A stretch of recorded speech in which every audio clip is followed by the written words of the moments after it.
এই কদিন ধরে আমাদের এখানে খুব বৃষ্টি হচ্ছে। বৃষ্টিতে দেখুন গাছপালা অনেক ভরে গেছে, জঙ্গল দিয়ে ভরে গেছে চারপাশটা। আর নদীতে জল চলে এসেছে। এটা আমাদের বাড়ির পাশের নদী। এই নদীর থেকে অল্প দূরে দেখুন যে সাদা সাদা দেখা যাচ্ছে, সেটা হচ্ছে বড় ব্রহ্মপুত্র নদী।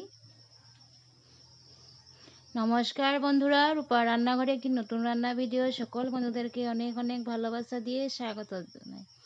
আজ আমি ছোলার ভাজা করব, সেটা বন্ধুদেরকে শেয়ার করব। যে দেখুন ছোলা ভিজিয়ে রেখেছিলাম, ধুয়ে নিয়েছি। এখন কাঁচা লঙ্কাটা আমি ছিঁড়ে দিচ্ছি না, এভাবে দিয়ে দিচ্ছি, কারণ আমার মেয়ে ঝাল খেতে পারে না তাই। এখন ছোলাটাকে ভেজে নিব।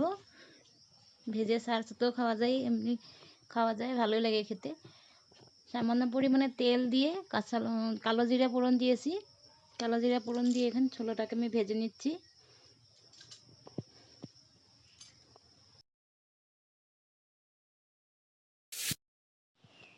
এখন পরিমাণ মতো নুন দিয়ে দিচ্ছি। নুনটাকে দিয়ে অল্প সময় ভেজে নিব। এখন সামান্য হলুদ দিয়ে দিচ্ছি।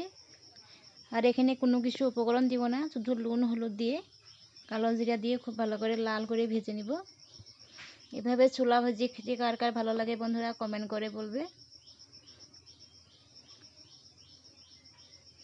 দেখুন আমার ছোলাটা লাল করে ভেজে নিয়েছি। এখন নামিয়ে নিব। নামিয়ে আমি আর আমার মেয়ে খাবো। মেয়ে বলছে কখন নামাবে মা। দেখুন লঙ্কাটাকেও খুব একসাথে ভেজে নিয়েছি, মেয়েটা লঙ্কা খাবে না, শুধু আমি খাবো। ছোলা ভাজা কেমন হয়েছে বন্ধুরা কমেন্ট করে বলবে। নমস্কার, সবাই যেন ভালো আর সুস্থ থাকে।